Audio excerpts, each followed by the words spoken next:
Sesaat lagi, Anda akan menyaksikan Sapa Indonesia Malam, didukung oleh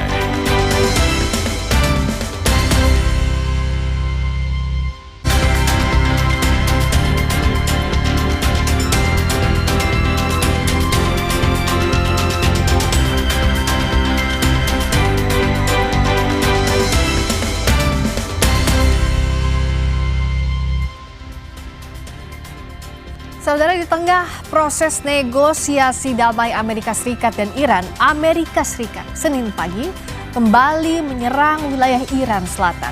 Bagaimana implikasi serangan ini terhadap proses negosiasi Amerika Serikat dan Iran, dan apakah perang akan kembali berlanjut? Di sisi lain, Presiden Amerika Serikat Donald Trump menambah syarat baru untuk mengakhiri perang di Timur Tengah. Donald Trump meminta negara-negara Arab untuk berdamai dengan Israel dengan menaikkan Abraham Accord. Lalu bagaimana permintaan Trump ini akan mempengaruhi peta geopolitik Timur Tengah? Dua bahasan ini akan jadi topik utama di Sapa Indonesia Malam kali ini. Saya Radi Saputro. Dan saya Friska Clarissa. Inilah Sapa Indonesia Malam selengkapnya.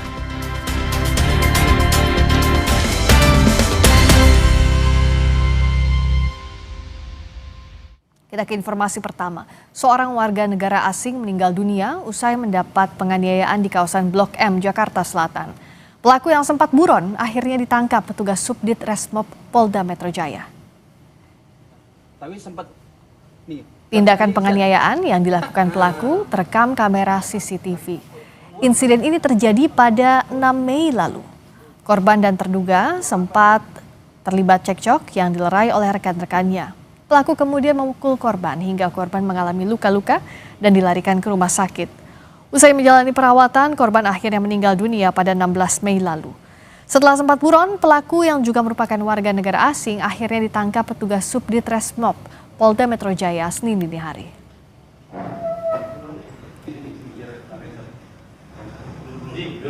Datang memukul korban menggunakan sarana botol yang dibungkus oleh paper bag.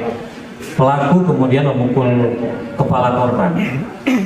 Atas kejadian tersebut, korban mengalami luka, kemudian dirawat di RSPP, dan pada tanggal 16 Mei dinyatakan meninggal dunia.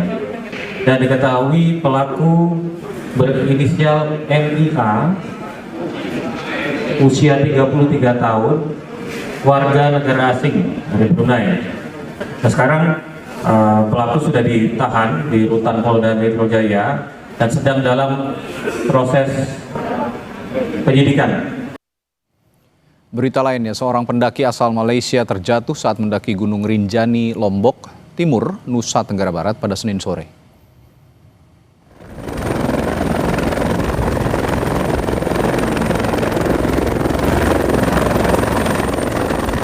Evakuasi pendaki perempuan asal Malaysia yang terjatuh saat turun dari jalur pendakian Gunung Rinjani dilakukan menggunakan helikopter pada Selasa pagi.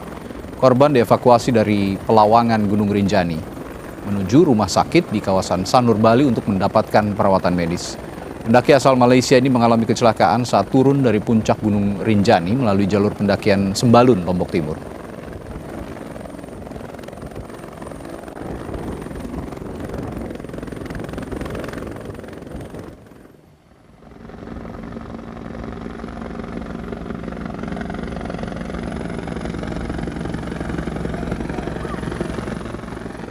Sebelumnya, tim SAR gabungan sempat berupaya mengevakuasi pendaki asal Malaysia itu pada Senin kemarin.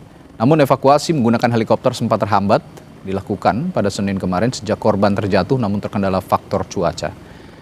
Pendaki asal Malaysia ini harus dievakuasi karena mengalami cedera tulang belakang.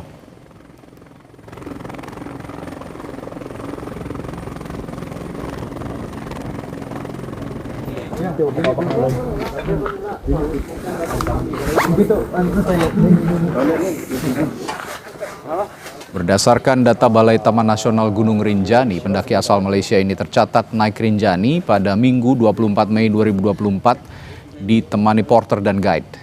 Hanya saja saat turun dari puncak ia terjatuh dan mengalami cedera sehingga tidak bisa melanjutkan perjalanan. Korban sempat dievakuasi oleh guide yang mendampingi ke lokasi aman di Pelawangan 2 dengan cara digendong.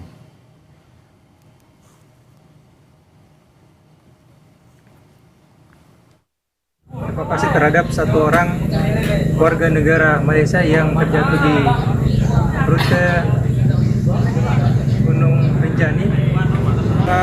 Pada pukul 8.25 heli kembali take off menuju ke benua Bali dan alhamdulillah sudah tiba di benua Bali pada pukul 09.05. Selanjutnya korban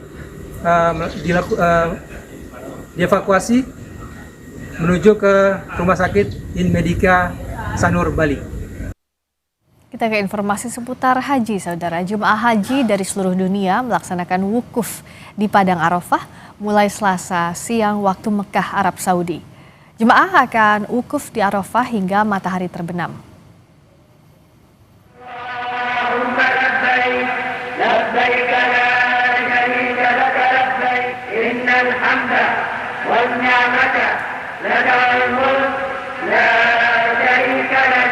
Hampir 2 juta jemaah haji melaksanakan wukuf di Padang Arafah tahun ini. Para jemaah menggunakan ihram, berniat haji dan melakukan segala syarat dan menghindari larangan haji. Jemaah mengisi waktu wukuf dengan berdoa, berzikir dan melakukan ibadah wajib lainnya. Kementerian Haji dan Umroh meminta jemaah Indonesia tetap menjaga kesehatan dan minum air putih yang cukup karena suhu di Arafah mencapai 45 derajat Celcius.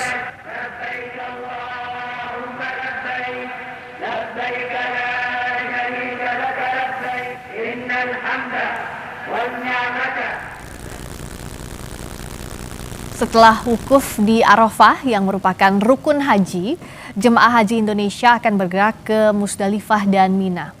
Bagi jemaah yang murur atau melintasi Musdalifah tanpa turun dari kendaraan dapat langsung berangkat ke Mina tanpa bermalam di Musdalifah. Petugas haji akan terbagi menjadi 10 ad hoc yang masing-masing akan bertanggung jawab terhadap 11 sampai 13 markas atau kawasan pondok jemaah di Mina.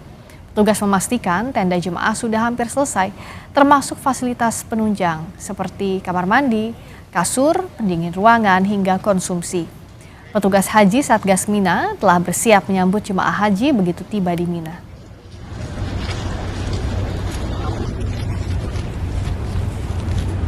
Dan hasil pengecekan kami di tenda-tenda alhamdulillah sudah mencapai 95%. Tenda untuk jamaah haji sudah siap untuk dihuni, terutama terkait dengan kebutuhan jamaah, misalkan toilet, kemudian terkait dengan kasur, bantal, spray, kemudian juga terkait dengan AC. Alhamdulillah sudah dicek dan siap untuk ditempati jamaah haji Indonesia, termasuk juga jamaah nanti akan mendapatkan konsumsi selama berada di Mina. Sorotan selanjutnya, Presiden Prabowo Subianto, saudara, tiba di Bandara Orly, Paris, Prancis pada Selasa sekitar pukul 9.50 waktu setempat. Ketibaan Presiden disambut Menteri Tenaga Kerja dan Solidaritas Prancis, Jean-Pierre Farandou, dan regu jajar kehormatan.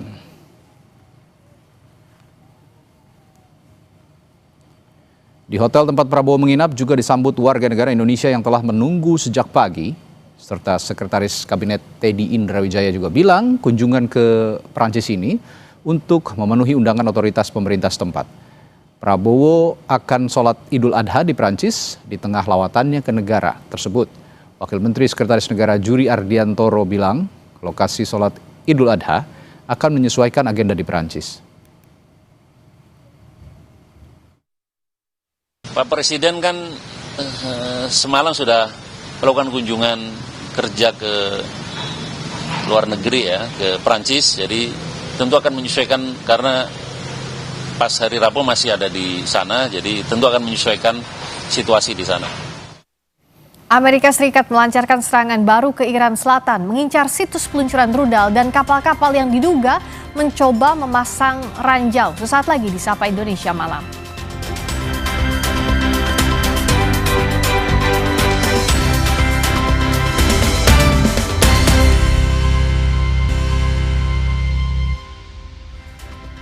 Masih di Sapa Indonesia Malam bersama saya Friska Clarissa.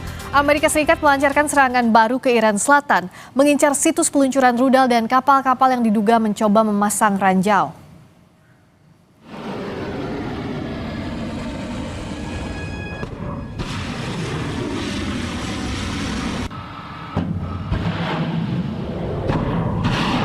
Komando Pusat Amerika Serikat menyebut serangan ini sebagai bentuk pertahanan diri untuk melindungi pasukan AS dari ancaman tentara Iran. Amerika Serikat menyebut serangan menargetkan wilayah dekat Bandar Abbas, kota pelabuhan di selatan yang juga menjadi pangkalan Angkatan Laut Iran di Selat Hormuz. Pihak berwenang Iran melaporkan situasi di wilayah Bandar Abbas tetap terkendali. Serangan ini memunculkan kekhawatiran baru terhadap kelanjutan kesepakatan damai yang sedang diupayakan untuk mengakhiri perang berbulan-bulan di Timur Tengah.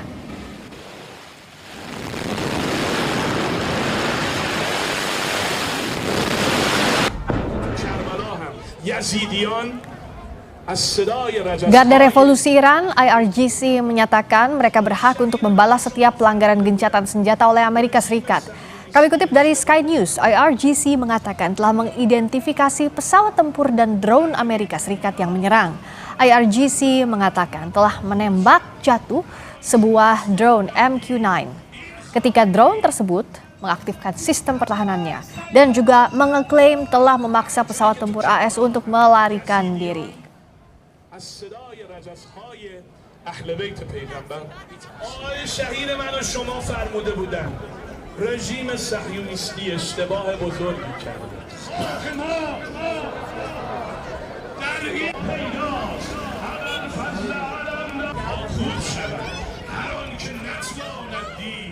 Juru bicara Kementerian Luar Negeri Iran Ismail Baqei mengatakan belum ada kesepakatan yang akan tercapai dalam perundingan dengan Amerika Serikat. Menurut Baqei, pembicaraan dengan Amerika lebih difokuskan pada upaya mengakhiri perang daripada membahas isu nuklir. Baqei mengakui kedua pihak telah berhasil menyelesaikan pembahasan sebagian besar topik, namun bukan berarti kesepakatan akan tercapai segera. Soal Selat Hormuz, Baqei menegaskan Iran tidak memungut biaya, tidak ada tol. Ia meminta semua pihak hati-hati soal pungutan di Selat Hormuz.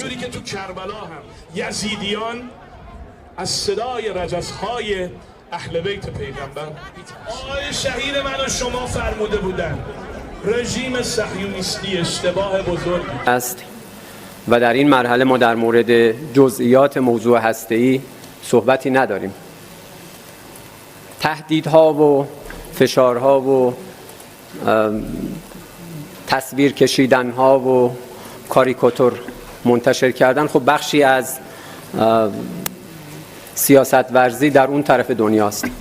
ما کارمون رو در میدان عمل دنبال میکنیم، واقعیت ها رو میبینیم فارغ از تصورات و تصویرسازی های طرف مقابل. این که در زمینه بخش زیادی از موضوعات مورد گفتگو ما به یک جمع‌بندی رسیدیم امر درستی است. اما اینکه بگیم که این به معنای این هست که امضای یک توافق قریب الوقوع است، کسی نمیتواند چنین ادعایی بکند. Sementara Menteri Luar Negeri Amerika Serikat Marco Rubio menyatakan tidak ada negara di dunia yang mendukung sistem pungutan tol di Selat Hormuz kecuali Iran. Karena itu Selat Hormuz harus dibuka tanpa hambatan, tanpa pungutan tol. Dan pembukaan selat harus dilakukan segera setelah ada kesepakatan. Pemerintah Amerika Serikat saat ini terus berusaha menyelesaikan kesepakatan dengan Iran. Namun Rubio menyebut tidak dapat memastikan apakah akan tercapai kesepakatan baik atau justru tidak ada kesepakatan sama sekali.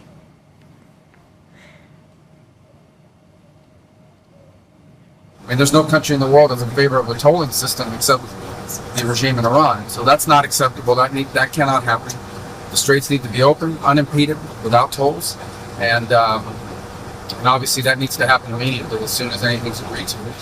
I think that, like anything with something like this, it's going to take a couple days to settle on, even down to the disagreements over a word, sentence. So we'll have to work through that. If there's going to be a deal, we're going to have to work through that. But this is, it's either going to be a good deal or there isn't going to be one. Sementara Presiden Amerika Serikat Donald Trump kembali menegaskan Iran tidak akan memiliki senjata nuklir. Pernyataan itu disampaikan Trump saat memberikan penghormatan pada tentara Amerika Serikat yang tewas dalam perang melawan Iran. Trump menyebut dalam operasi Epic Fury, 13 tentara Amerika tewas. Trump bilang mereka telah mengorbankan nyawa untuk memastikan Iran tidak memiliki senjata nuklir. Operation Epic Fury, we lost 13 wonderful souls, wonderful, special people. These incredible men and women gave their lives to ensure that the world's #1 state sponsor of terror will never have a nuclear weapon. Oh, and they won't. They will never have a nuclear weapon. I'm sure you know that.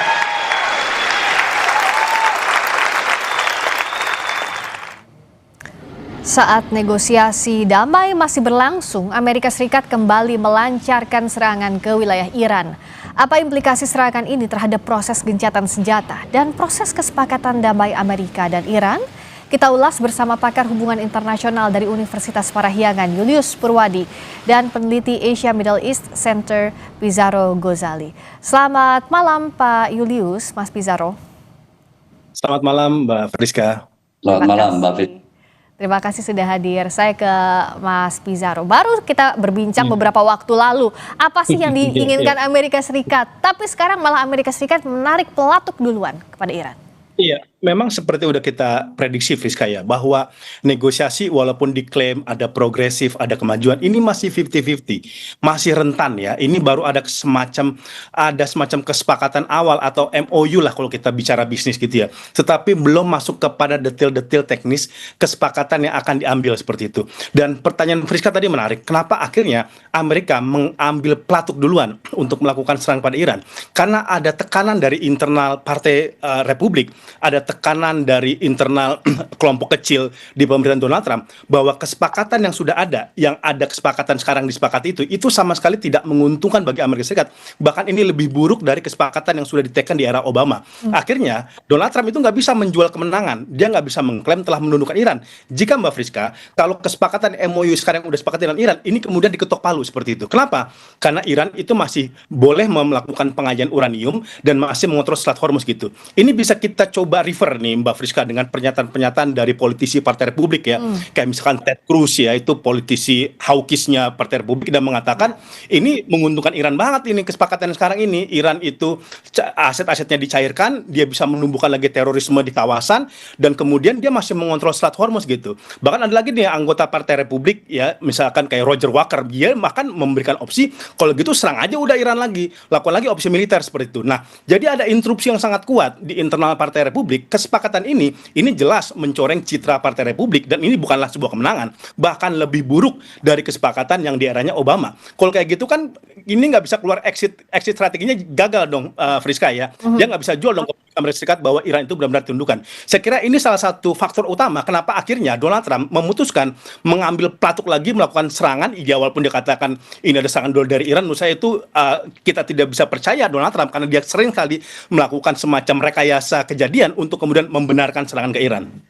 Nah, kalau ada tekanan internal, akhirnya Amerika Serikat menarik pelatuk duluan. Tadi kita bahas bersama Mas Pizarro, Pak Julius. Tapi implikasi terhadap negosiasi yang berlangsung, bisa jadi ini justru backfire untuk Amerika Serikat. Ya, bisa jadi ya, menjadi backfire untuk Amerika Serikat. Nah, kalau saya menangkap mungkin agak sedikit berbeda perspektifnya ya, dari hubungan internasional ini yang kita sebut dengan last minute diplomasi ya, diplomasi menit-menit terakhir ya. Dan ini kan serangan itu dilakukan ketika beberapa jam baru delegasi Iran nyampe di Doha ya. Sebelum nyampe, lalu beberapa malam hari kurang lebih serangan itu dilakukan. Dan mungkin dalam perspektif last minute diplomasi ini memberikan tekanan supaya delegasi dari Iran yang dipimpin oleh Muhammad Khalibah, kemudian dihadiri juga oleh Abbas Araghchi dan juga Gubernur Bank Sentral, itu supaya benar-benar segera menyepakati. Nah, kalau kita lihat temponya dari Amerika Serikat seolah-olah berniat baik ya, bahwa babak negosiasi akan segera berakhir dengan kesepakatan. Dan ini hanya ngitung beberapa hari. Itu kan disampaikan oleh Menteri Luar Negeri Marco Rubio ya, bahwa nggak lama lagi nih gitu. Ini hanya masalah kata-kata gitu ya, language. Dan itu juga ditimpali juga oleh Menteri Luar Negeri Abbas Araghchi ya. Betul, over language, tapi language itu masih panjang gitu.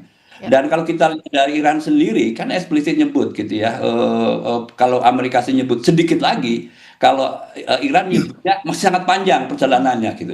Jadi satu sisi ada yang ngebet, satu sisi yang lain masih buying time, bermain-main dengan waktu. Nah ini yang saya curigai ya, apa yang bisa membuat waktu yang seolah-olah masih panjang lalu diperpendek gitu. Dan barangkali serangan kepada 2 kapal yang dicurigai meletakkan ranjau di laut itu bagian dari strategi ini. Barangkali ya, spekulasi kan muncul banyak sekali ya. Banyak sekali terkait dengan serangan ini. Ini yang saya baca. Nah, apakah negosiasi akan gagal? Kemudian pertanyaan besarnya. Ya. Nah, kalau kita lihat kan masih jalan ya, Mbak Friska ya. Masih tetap berjalan. Dan kalau kita lihat respon dari delegasi Iran memang sangat hati-hati. Semuanya tutup mulut ya. Kecuali pemimpin-pemimpin politik yang ada di Teheran, mereka sudah bereaksi. Ya, RGC tadi disebut sudah bereaksi dan siap untuk melakukan retaliasi. Lalu kemudian dari anggota parlemen juga sangat eksplisit, ini tindakan pengecut gitu ya, dan hak Iran kemudian membalas, dan seperti itu kan sangat keras ya. Di Teheran sangat keras, sementara di Doha cukup berhati-hati atau bahkan diam, cenderung diam. Dan itu artinya apa? Negosiasi tetap berjalan gitu ya. Tetap berlangsung, termasuk dengan terutama ya antar delegasi Iran dengan Perdana Menteri Qatar dan kemudian Menteri Luar Negeri Qatar, itu kan yang terjadi gitu. Jadi apakah berhenti? Tidak gitu. Tapi pertanyaan berikutnya adalah sekalipun terus berlangsung negosiasinya, apakah akan bersepakat? Saya nggak yakin ya bahwa di Doha ini akan berakhir dengan kesepakatan seperti yang selalu diomongkan oleh Amerika Serikat. Jadi kalau ada Republikan mendesak supaya melakukan serangan supaya dia terjadi, mungkin tidak akan terjadi juga gitu tanpa adanya serangan kepada Bandar Abbas gitu. Itu spekulasi saya kira-kira ya, membaca situasi yang sedang berkembang di Iran sana. Dan dalam kondisi seperti ini, Mas Pizarro, IRGC tidak punya alasan untuk tidak melakukan retaliasi. Artinya bisa jadi dalam waktu dekat IRGC akan membalas serangan Amerika Serikat. Ya, Friska, kita harus paham ya bahwa sekarang segala macam keputusan negosiasi perang itu diatur oleh Mujtaba Khomeini. Ya, dan Mujtaba Khomeini ini benar-benar powerful, dia menentukan arah Iran ke depan. Dan kalau kita melihat pola kebijakan publiknya Mujtaba Khomeini, dia lebih mengarah kepada security state. Dia lebih memfokuskan kepada militerisasi, keamanan, dan kemudian kedaulatan Iran. Maka sangat mungkin IRGC akan melakukan retaliasi. Dan kita sudah melihat ya statement-statement para petinggi Iran bahwa mengatakan ini pelanggaran gencatan senjata dan Iran tidak bisa diam. Karena kalau dia tidak melakukan retaliasi, kalau dia tidak melakukan respon, ini sama saja seperti bentuk kekalahan dari Iran kayak gitu. Dan ini yang kemudian juga tadi ya memang betul, Trump ini sekarang mencoba mempush Iran untuk segera menyepakati deal yang sudah ada, tetapi kita mengetahui ya bahwa Iran baru akan menyepakati kalau kemudian butir-butir klausul yang dia minta itu dipenuhi dulu oleh Donald Trump. Nah ini problematikanya, misalkan pencairan aset, pencairan dana-dana yang ditahan oleh Iran, dan ini memang agak sensitif di Amerika Serikat, karena bagi Amerika Serikat, jika dia mencairkan dana-dana untuk Iran, itu sama saja Iran itu bisa memperpanjang nafas proksi-proksi dia. Di Hizbullah lagi perang sekarang sama Israel, di Houthi lagi mengancam Babul Mandeb gitu. Ini yang kemudian menciptakan rasa sensitivitas berbagai kelompok pendukung Trump, Partai Republik atau kelompok kecil yang pro-Zionisme yang ada di Amerika Serikat seperti itu. Kemudian meminta untuk betul-betul mencabut naval blockade dan juga menarik pasukannya dari wilayah Timur Tengah. Ini juga menjadi salah satu ganjalan utama kenapa Amerika Serikat itu belum bisa memenuhi tuntutan Iran, karena kalau dia menarik mundur pasukannya itu sama saja bentuk kekalahan. Jadi memang tampaknya sayangnya sekali lagi Friska, kita belum bisa melihat secara lebih dekat akankah terjadi kesepakatan deal di antara Amerika Serikat dengan Iran. Apalagi kalau kita statement Marco Rubio, statementnya Donald Trump Marco Rubio mengatakan bahwa Iran itu sponsor terorisme terbesar di kawasan Timur Tengah. Nggak bisa kita mengharapkan akan terjadi kesepakatan kalau misalkan kayak model Marco Rubio aja masih menuduh Iran itu sebagai negara teror seperti itu. Dan ini memang ada titik-titik poin yang sangat ketat sekali untuk disepakati soal masalah uranium gitu ya. Misalkan tadi ya Amerika Serikat menuntut bahwa Iran itu sekarang udah agak berbeda tuh Donald Trump. Iran itu benar-benar nggak boleh memiliki cadangan uranium dan fasilitas nuklir terbongkar. Kalau kita lihat gaya statement dari Trump ini, kita kelihatan banget ini bisikan Netanyahu ini Friska. Ini bukan first tetapi Israel first dan juga Netanyahu first gitu. Dan ini tampaknya akan menjadi titik-titik yang sangat berat sekali. Dan sekarang bahkan ada klausul terbaru dari Donald Trump, jika kemudian Amerika Serikat menyepakati kesepakatan Iran, negara-negara Teluk itu harus melakukan normalisasi dengan Israel. Wah, ini satu lagi tuntutan yang berat dipenuhi oleh Saudi, oleh Qatar, oleh Pakistan dan lain sebagainya. Iya, ini tuntutan yang berat dan hampir tidak mungkin Pak Julius dalam kondisi seperti ini membaca faktor Israel sampai hari ini untuk memengaruhi negosiasi antara Amerika Serikat dan Iran seperti apa? Karena sebelumnya di Islamabad juga ini jadi salah satu faktor gagalnya negosiasi saat itu. Ya, ini mungkin biang keladinya yang kita bisa blame ya gitu ke Israel gitu kalau negosiasi tidak menghasilkan kesepakatan apa-apa gitu. Dan ini kelihatannya by design Israel juga yang saya khawatirkan ya gitu. Tiap hari kan berkomunikasi tuh antara Netanyahu dengan Trump gitu. Lalu kemudian pasti ada deal-deal yang sudah dibuat dan Trump akan mencoba meyakinkan kepada Netanyahu kesepakatan akhir adalah tidak ada ancaman nuklir dari Iran dan itu artinya sangat eksplisit. Nah, kemarin yang kita dengar gitu sebetulnya agak sedikit melunak dari Trump ya bahwa negosiasi ini akan dilanjutkan gitu lalu kemudian akan ada kesepakatan termasuk yang kita dengar bahwa Trump pada akhirnya kan terkait dengan pengayaan uranium menyatakan bahwa tidak harus dibawa ke Amerika Serikat, tetapi bisa dihancurkan di satu tempat dengan pengawasan sangat ketat dari IAEA ya. Itu informasi yang kita terima gitu. Sekalipun kadang-kadang informasi ini kan simpang siur sekali ya karena ini valid atau tidak gitu ya. Tapi paling tidak kan mencari ruang yang bisa bersepakat itu kan sangat penting dan berita baik kalau ada satu pihak menurunkan keinginannya. Dan ketika kita dengar bahwa Trump akhirnya akan menurunkan tuntutannya terkait dengan di mana akan dibawa, siapa yang akan membawa uranium diperkaya gitu. Yang marah adalah Israel. Yang kita dengar juga ini Netanyahu tidak terima gitu dan bahkan Netanyahu menyampaikan bahwa kalau terjadi deal gitu Israel tetap siap untuk melakukan tindakan sendiri ya unilateral menyerang Iran. Dan kayak seperti inilah gitu ya perilaku yang saya kira bisa menghancurkan proses negosiasi yang sedang berlangsung. Dan saya kira Iran membaca itu ya. Iran membaca itu bahwa Israel memang tidak pernah happy gitu, senang bahwa ujung dari proses negosiasi ini adalah kesepakatan. Sekalipun dari sisi Amerika Serikat dan Iran sendiri sangat sulit gitu ya. Tetapi menjadi sangat sulit dan sangat pelik, sangat complicated gitu karena faktor Israel. Ya. Itu kita khawatir. Ini sejak awal memang yang jadi complicated karena ada faktor Israel. Mas Pizarro, sebenarnya mana sejauh ini yang paling tanda kutip ditakutkan oleh Trump? Apakah desakan dari internal atau justru faktor Israel tadi yang tampaknya Trump tidak bisa lepas dari bayang-bayangnya?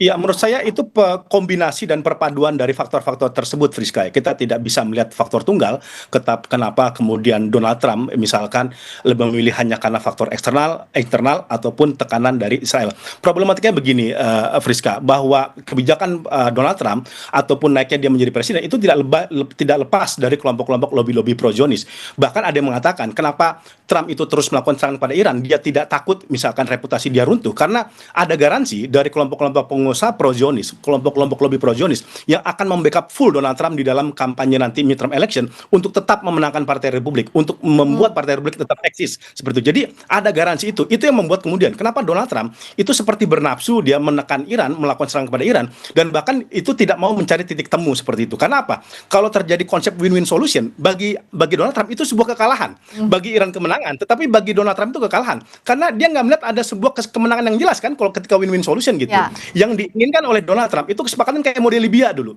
Fasilitas nuklir itu dibongkar, fasilitas senjatanya dibongkar, fasilitas uranium dibongkar, itu diserahkan kepada Amerika Serikat. Nah, itu betul-betul kemenangan bagi Amerika Serikat. Tetapi kalau sekarang Iran masih megang uraniumnya, masih ngontrol Selat Hormuz, kemudian masih memiliki proksi, itu jauh dari kata-kata kemenangan. Nah, ini kemudian dipush terus oleh kelompok-kelompok kecil, secret societies, kelompok pro-Zionis di internal pemerintahan Donald Trump untuk tetap memegang kendali melakukan serangan kepada Iran dan bukan tidak mungkin bisa saja ini kan sudah terbukti. Dulu kan kita bilang ya, itu mungkin Amerika Serikat tetap akan melakukan serangan kepada Iran terbatas yang setelah itu dia bisa mengklaim kemenangan. Ini kan walaupun ini masih serangannya belum skala besar gitu, tapi kan udah tanda-tanda gitu ya bahwa negosiasi antara Amerika Serikat dan Iran itu belum rampung gitu. Karena kalau kemudian negosiasi udah mendekati kata sepakat, kata damai, nggak mungkin dong Amerika Serikat melakukan serangan ini sekarang kepada Iran. Tetapi ini kan terbukti terjadi. Saya kira itu ya, sampai sekarang Donald Trump masih belum bisa melihat kemenangan menjual ketika terjadi kesepakatan win-win solution dengan Iran. Tetapi kan problematikanya ini berat. Pilihannya apakah Amerika Serikat mau terlibat perang panjang? Dia akan mengulangi skenario di Irak, dia akan mengulangi skenario di Afghanistan, dia bisa akan mengulangi skenario di Vietnam yang ongkos militer, politiknya, ekonomi itu terlalu sangat mahal, Friska, bagi Amerika Serikat dan itu akan berdampak terhadap situasi ekonomi yang ada di Amerika Serikat. Menurut saya sekarang memang Donald Trump itu lebih melayani kepentingannya Israel, kepentingan kelompok-kelompok pro-Zionis ketimbang kepentingan masyarakat Amerika itu sendiri. Karena terbukti kan kelompok-kelompok mendukung dia, MAGA aja menolak dan menuntut terjadinya adanya kesepakatan gencatan senjata dengan Iran. Ini yang membuat situasi menjadi sangat kompleks, Friska. Friska sekarang.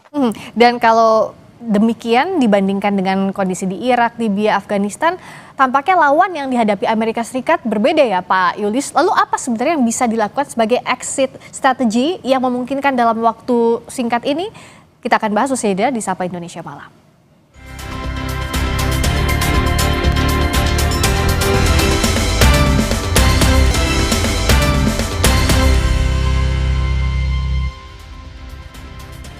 Selamat datang kembali di Sapa Indonesia Malam. Kami masih bersama dengan pakar hubungan internasional dari Universitas Parahyangan, Julius Purwadi, dan peneliti Asia Middle East Center, Pizarro Gozali.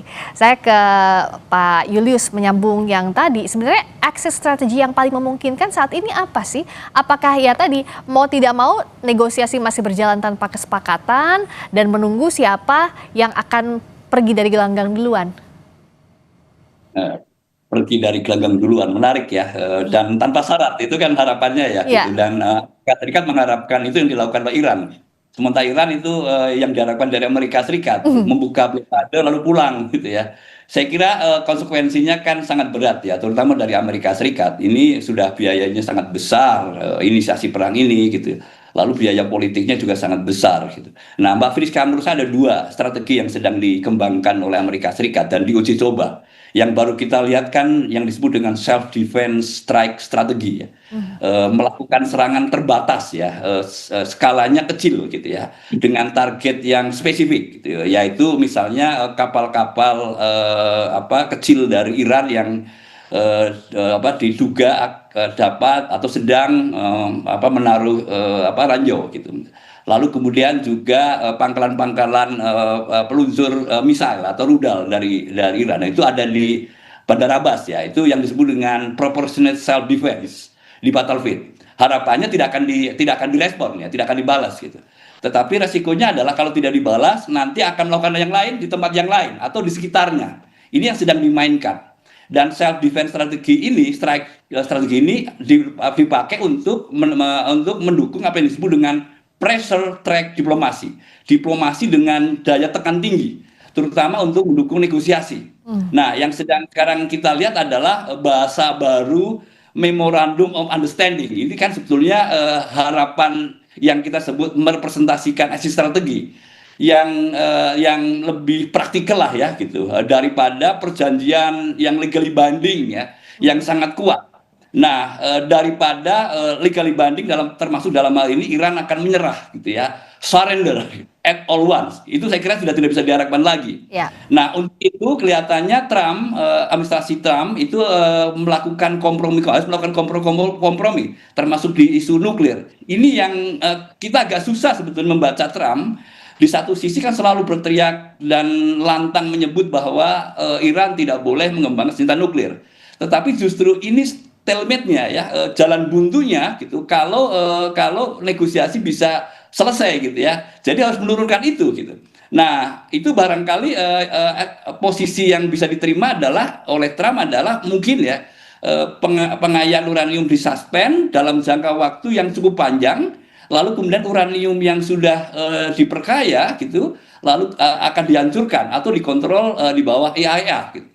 Nah, pada saat yang sama ada keuntungan yang mau diberikan oleh Amerika Serikat, 12 miliar US dollar di bank-bank Qatar, itu akan diberikan kepada Iran jika Iran mau menyepakati tidak mengembangkan senjata nuklir, syukur-syukur, atau yang paling tadi ya 20 tahun melakukan suspension. Itu yang ditawarkan. Harapannya cepat. Dalam beberapa kali disepakati, karena buat Amerika Serikat clock is ticking gitu ya, mendekati pemilu selah, lalu kemudian ada tekanan-tekanan publik yang cukup besar karena merespon biaya ekonomi yang cukup tinggi termasuk BBM. Nah, ini dua strategi yang sedang dimainkan. Nah, pertanyaan akan berhasil atau tidak gitu ya. Kelihatannya kalau melihat sinyal dari Iran, wahlu alam ya gitu. Kita masih belum bisa lihat gitu. Kesepakatan baru bisa kita lihat disepakati kalau benar-benar disepakati gitu. Dan tampaknya belum ada sinyal baik bahwa akhir dari negosiasi adalah kesepakatan yang diterima khususnya untuk Iran. Ya, atau bagaimana juga Mas Pizarro, bisakah kemungkinannya sepakat untuk tidak sepakat dalam hal tertentu? yang bisa jadi exit strategi? Karena sampai sekarang tampaknya tidak ada yang mau mengalah ya, baik itu Iran maupun Amerika Serikat. Semua dengan terms and conditions-nya, tidak ada yang mau terlihat lebih lemah dibandingkan satu sama lain. Ya, Friska, pertama, kalau untuk mencari solusi damai dari masalah ini, simple, Friska ya. Donald Trump harus memisahkan mana kepentingan Amerika Serikat, mana kepentingan Israel.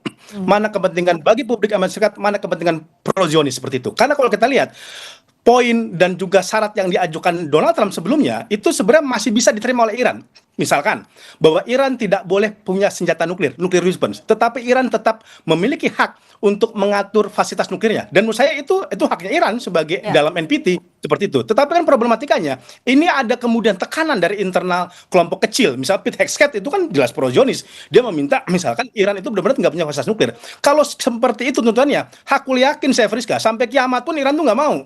Seperti itu, untuk bukan fasilitas nuklir. Karena ini juga akan menciptakan chaos di internal pemerintahan Iran. RGC pasti akan protes, Mustafa Khomeini tidak setuju, dan ini tidak akan menciptakan kesatuan seperti itu. Nah, itu yang terjadi. Kemudian fokus yang pertama ialah kepada Selat Hormuz gitu. Memang saya sepakat, nuklir itu kita kesampingkan karena sangat rumit, Friska. Dan terbukti tahun 2015 itu ya belum sepenuhnya selesai.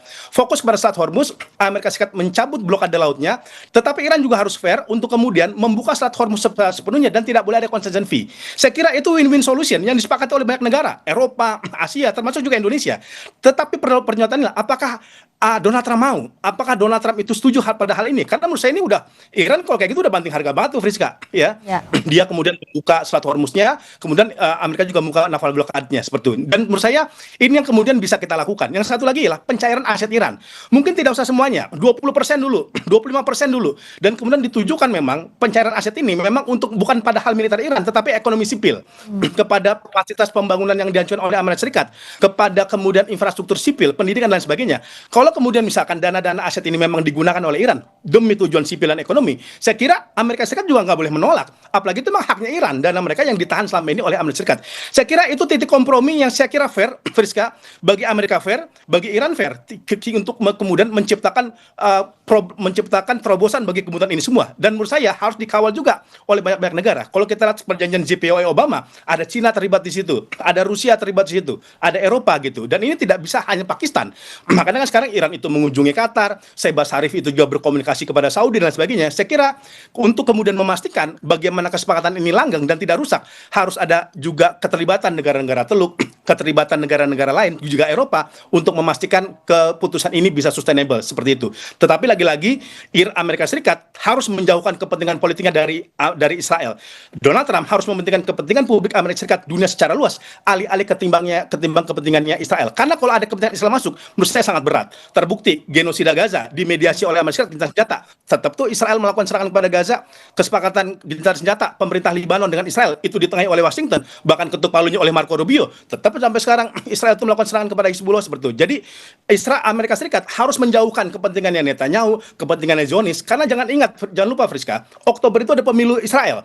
Netanyahu sangat berkepentingan bagaimana dia menjual kesepakatan ini demi keuntungan dia. Dan salah satu target dia untuk kemudian bisa menaikkan citra politik Netanyahu, bagaimana kemudian Israel bisa memiliki konsesi dari kesepakatan ini. Karena itulah yang harus dihindari, Pak Julius. Jangan sampai poin-poin kesepakatan yang nanti akan dibahas atau yang saat ini berlangsung ngadi-ngadi alias mengada-ngada, akhirnya jadi bottleneck lagi karena menjembatani misalnya keinginan Israel, atau padahal juga Amerika Serikat punya waktu yang sangat sempit kan untuk menjelang pemilu yang sudah kita bahas tadi di bulan November. Betul ya, sangat sempit ya untuk Amerika Serikat, hanya beberapa bulan ini, dan butuh waktu saya kira untuk merestore ya, mengembalikan lagi situasi gitu ya, lalu kemudian baru ngegas kampanyenya ya. Gitu. Tapi kita tidak tahu apa yang ada di benak pikiran Trump saat ini ya. Kalau kita membaca sebetulnya ya ada harapan yang dimunculkan beberapa kali ya oleh Trump gitu. Lalu kemudian juga oleh Marco Rubio gitu. Sementara di Iran tidak ada harapan kan gitu. Nah ini tadi saya sepakat dengan Mas Pisaro tadi ya bahwa Israel itu menjadi faktor yang sangat penting ya gitu. Dan tampaknya kalau ada satu negara yang tidak bisa diketok kepalanya gitu, kepala pemimpinnya itu Israel gitu. Coba kita lihat kesepakatan terkait dengan Libanon ya, sudah 3 kali ya diperpanjang ya gitu.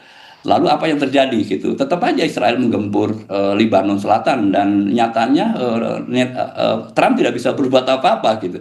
Ini lagi satu hal yang Amerika Serikat tampaknya untuk di aspek ini mengikuti jalan berpikir Netanyahu gitu, bukan jalan berpikirnya sendiri. Dan ini yang kita khawatir. Nah sekarang kalau kita melihat tadi kembali ke pernyataan saya bahwa biang keladi dari segala macam huru-hara di Selat Hormuz sebetulnya adalah Israel gitu ya. Nah kalau kita kembali ke situ, artinya negosiasi itu harus menyampingkan Israel gitu.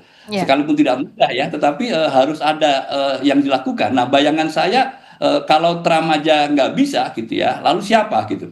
Nah mungkin perlu tekanan internasional yang jauh lebih besar ya, mengisolasi Israel ya, dan harus besar. Seperti yang dilakukan oleh kawan-kawan jurnalis, aktivis kemanusiaan yang kemarin ditangkap gitu. Itu kan luar biasa. Dan itu kan aktor non negara ya. Nah, bayangkan kalau dilakukan oleh negara ya gitu. Lalu mendeklar bahwa Netanyahu itu adalah war crime. Bayangkan gitu. Lalu siapapun akan menangkapnya. Ini akan menarik ya. Satu tekanan internal yang sudah sangat besar. Jadi negosiasi berhasil atau tidak akan ditentukan kemampuan untuk menyingkirkan aspek Israel ya dalam proses ini. Ini menjadi sangat penting. Kecuali saya sepakat dengan Mas Pisaro bisa membedakan antara mana yang urgent, yaitu pembukaan Selat Hormuz, dan mana yang nanti bisa ditunda gitu, yaitu isu nuklir. Nah itu harapannya ya. Nah kalau itu bisa dilakukan gitu oleh Trump ya gitu. Itu saya kira akan terbuka jalan baik gitu untuk kesepakatan gitu ya yang lebih clear ya, lebih mencerahkan seluruh dunia, bukan hanya untuk Iran, Amerika Serikat, tetapi juga seluruh dunia. Selama itu tidak terjadi, ya akan jauh panggang dari api soal kesepakatan negosiasi yang berlangsung sudah berkali-kali putaran dan akhirnya mandek juga. Terima kasih atas waktunya malam hari ini Pak Julius Purwadi, pakar hubungan internasional Universitas Parahyangan, juga Mas Pisaro Gozali, peneliti Asia Middle East Center sudah hadir di Sapa Indonesia malam. Terima kasih. Terima kasih Friska. Berikutnya, saudara, Amerika Serikat dan Iran disebut telah mencapai kemajuan berarti dalam perundingan untuk mengakhiri perang. Akankah Selat Hormuz segera dibuka? Kami punya ulasannya usai jeda.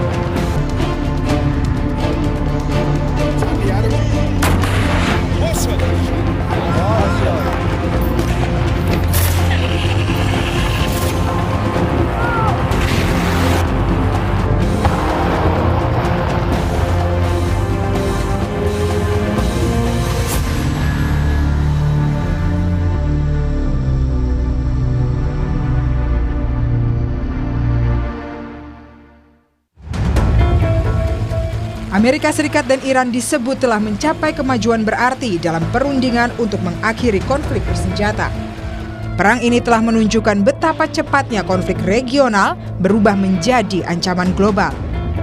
Aksi saling serang antara Iran, Amerika Serikat, dan Israel juga berdampak pada negara-negara Teluk yang bersekutu dengan Amerika Serikat. Baik Amerika maupun Iran, keduanya mengaku tengah menyiapkan proposal negosiasi yang akan dibawa dalam meja perundingan. Namun, di satu sisi, Presiden Donald Trump mengaku tidak akan terburu-buru. Lewat akun Truth Social-nya, Trump menulis, negosiasi berjalan dengan tertib dan konstruktif, dan saya telah menginstruksikan para perwakilan saya untuk tidak terburu-buru dalam mencapai kesepakatan. Waktu berada di pihak kita. Blokade Amerika Serikat terhadap pelabuhan-pelabuhan Iran akan tetap berlaku penuh dan efektif sampai sebuah kesepakatan resmi dicapai, disertifikasi, dan ditandatangani. Hubungan kita dengan Iran kini menjadi jauh lebih profesional dan produktif. Namun, mereka harus paham betul bahwa mereka tidak boleh mengembangkan senjata nuklir. Salah satu yang menjadi fokus dalam negosiasi adalah pembukaan Selat Hormuz. Menteri Luar Negeri Amerika Serikat Marco Rubio menegaskan, Selat Hormuz yang saat ini masih diblokade Iran akan dibuka kembali dengan cara apapun. Hal itu disampaikan Rubio setelah serangan baru terhadap Iran menimbulkan keraguan pada kesepakatan untuk mengakhiri perang Timur Tengah. Rubio juga mengatakan bahwa kesepakatan dengan Iran masih mungkin tercapai dalam beberapa hari ke depan, meskipun ada serangan terbaru dari Amerika Serikat ke Iran. CENTCOM mengklaim serangan terbaru Amerika Serikat itu menargetkan peluncur rudal dan kapal-kapal Iran yang diduga sedang memasang ranjau laut. Serangan ini diklaim CENTCOM sebagai serangan pertahanan diri. Well, the straits have to be open. They're going to be open one way or the other. So they need to be open. What's happening there is unlawful, it's illegal, it's unsustainable for the world, it's unacceptable. I don't know of any country in the world that does it. The Russians are not in favor of a tolling system. The Chinese are not in favor of a tolling system. I mean, there's no country in the world that's in favor of a tolling system except the regime in Iran. So that's not acceptable. That cannot happen. The straits need to be open, unimpeded, without tolls, and obviously that needs to happen immediately as soon as anything's agreed to. Well, look, I think our position is well stated. The president had a very important, I think, historic call just a couple days ago with a number of leaders from the region. I think there's strong alignment and agreement on what a preliminary draft should look like. I think that, like anything with something like this, it's going to take a couple days to settle on, even down to the disagreements over a word. Sentence. So we'll have to work through that. If there's going to be a deal, we're going to have to work through that. But this is it's either going to be a good deal or there isn't going to be one. Sementara itu, juru bicara Kementerian Luar Negeri Iran, Esmail Baghei, menyatakan bahwa hingga saat ini belum ada satupun kesepakatan yang akan segera tercapai. Pembicaraan antara Iran dan Amerika Serikat akan difokuskan pada tujuan untuk mengakhiri perang daripada untuk nuklir. Presiden Donald Trump berulang kali menyebut Iran tak mungkin memiliki senjata nuklir, sedangkan Teheran selalu mengatakan bahwa program nuklirnya bersifat damai. Mengenai pembukaan Selat Hormuz, Baghei menyebut hal itu akan menjadi salah satu fokus dalam perundingan. Ia meyakini lalu lintas Selat Hormuz adalah kewenangan dari negara-negara Teluk. Dan saat ini Teheran juga terus berkomunikasi dengan negara-negara Teluk untuk membangun mekanisme jalur Selat Hormuz. مرکز مذاکرات بر خاتمه جنگ هست و در این مرحله ما در مورد جزئیات موضوع هسته‌ای صحبتی نداریم. تهدیدها و فشارها و تصویر کشیدنها و کاریکاتور منتشر کردن خب بخشی از سیاست ورزی در اون طرف دنیاست.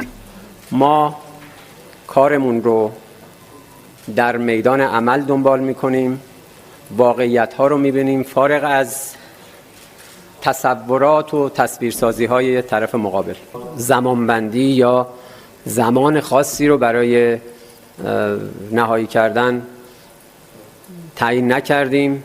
قطعاً برای ما به عنوان جمهوری اسلامی ایران هرچه سریعتر بتونیم به نتیجه‌ای که تأمین کننده منافع و حقوق ملی ایران مردم ایران باشه دریغ نخواهیم کرد. اقدام خصمانه حتما متقابلا با واکنش ایران مواجه خواهد شد. شما نمیتوانید یک سویه اقدامات غیرقانونی علیه کشوری وضع بکنید و انتظار داشته باشید که طرف مقابل دست روی دست بگذاره. حتما جمهوری اسلامی ایران دست بسته نیست. اساساً اگر اتحادیه اروپا از خیلی وقت قبل موضع مسئولانه‌ای در قبال تحولات بین‌المللی اتخاذ می‌کرد، شاید بخشی از پیامدهایی که امروز منطقه ما و جامعه جهانی باهاش مواجه است حادث نمی‌شد. Bahasan kesepakatan terus menggantung tanpa kejelasan. Presiden Donald Trump kembali menekankan Amerika Serikat tak akan membiarkan Iran memiliki senjata nuklir. Hal tersebut disampaikan saat Trump memberi penghormatan kepada 13 tentara Amerika Serikat yang tewas selama konflik Iran melalui pidato tahunannya di Arlington, Virginia. Trump menyebut Amerika Serikat telah kehilangan 13 jiwa yang luar biasa dan istimewa dalam operasi Epic Fury. Operasi ini untuk memastikan Iran tidak akan pernah memiliki senjata nuklir. We took that over in one day and we lost no one. In Operation Epic Fury, we lost 13 wonderful souls, wonderful special people. These incredible men and women gave their lives to ensure that the world's #1 state sponsor of terror will never have a nuclear weapon. Oh, and they won't. They will never have a nuclear weapon. I'm sure you know that. Jalan menuju perdamaian masih panjang, meskipun kerangka kesepakatan damai mulai mengerucut. Salah satunya adalah dengan membuka Selat Hormuz dan perpanjangan gencatan senjata selama 60 hari untuk melanjutkan perundingan mengenai program nuklir Iran. Peneliti senior Indo-Pacific Strategic Intelligence, Fauzia Cempaka Timur menyampaikan, perundingan kali ini menimbulkan banyak pesimisme dari berbagai kalangan, termasuk Israel. Israel dinilai tidak dilibatkan dalam perundingan yang tengah berlangsung antara Amerika Serikat dan Iran. Ia pun menyebut, kini Israel tak lagi menekan Presiden Trump untuk melumpuhkan Iran, namun dengan menggoyangkan prinsip domestik Amerika Serikat. Perkembangan ini akhirnya menunjukkan kenyataan politik yang dihadapi Presiden Donald Trump dalam memperhitungkan poin kesepakatan. Jadi memang kita melihat bahwa ada beberapa laporan bahkan Haaretz dan juga media nasional Israel menyebutkan bagaimana beberapa pekan ini Israel itu di sideline, artinya dipinggirkan begitu dalam konteks negosiasi dan perdamaian yang akan tercapai antara Iran dan Amerika Serikat. Namun tentu saja kita lihat bagaimana beberapa hari terakhir, 2 hari terakhir paling tidak ada informasi yang menyebutkan bagaimana tekanan yang dilakukan Israel meskipun tidak dapat kembali menekan Presiden Trump, yang dilakukan adalah menekan domestik dari Amerika Serikat sendiri melalui senator-senatornya, Mas Yasser. Beberapa di antaranya bahkan menyebutkan dengan cukup keras, di antaranya Mike Pompeo yang merupakan mantan CIA direktor atau direktur CIA di era Trump yang pertama, menyebutkan bahwa negosiasi yang saat ini sedang dirampungkan oleh Trump dan juga bahkan disebut oleh Rubio saat ini hampir final, ini bukan atau tidak menggambarkan America First begitu. Nah, ini kalimat yang cukup keras begitu. Di antara lain juga senator-senator yang berasal dari Republikan ini seperti seolah menjadi proksi dari Israel untuk menekan secara domestik Presiden Trump. Dan tentu saja kita lihat bagaimana sebelumnya kita lihat bagaimana optimisme yang muncul ini menurun, Mas.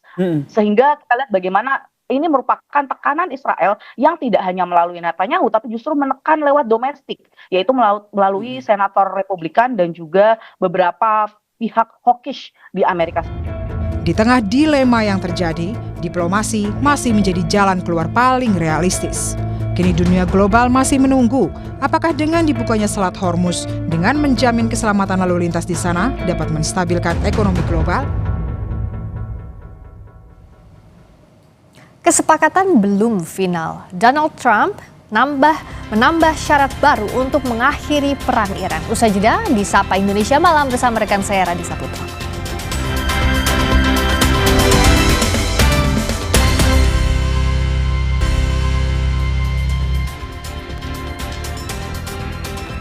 Saudara, kesepakatan Amerika Serikat dan Iran belum sampai di tahap final, namun Presiden Amerika Serikat Donald Trump kembali menambah syarat baru untuk mengakhiri perang di Timur Tengah. Trump meminta negara-negara Arab untuk berdamai atau mengakui Israel. Melalui media sosialnya, Presiden Trump meminta negara-negara Arab seperti Arab Saudi, Uni Emirat Arab, Qatar, Mesir, Turki dan Pakistan untuk menandatangani kesepakatan Abraham atau Abraham Accord. Isi dari Abraham Accord adalah pengakuan terhadap Israel. Trump meminta normalisasi hubungan dengan Israel menjadi bagian dari perjanjian yang akan dibuat dengan Iran.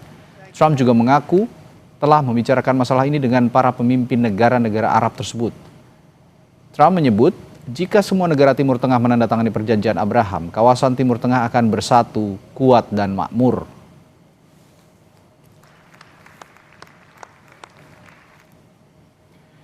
Di media sosialnya, Trump menulis, "Saya meminta semua negara menandatangani perjanjian Abraham. Dan jika Iran menandatangani perjanjian dengan saya, sebagai Presiden Amerika Serikat, akan menjadi kehormatan bagi saya untuk menjadikan mereka bagian dari koalisi dunia yang tak tertandingi. Timur Tengah akan bersatu, kuat, dan tangguh secara ekonomi."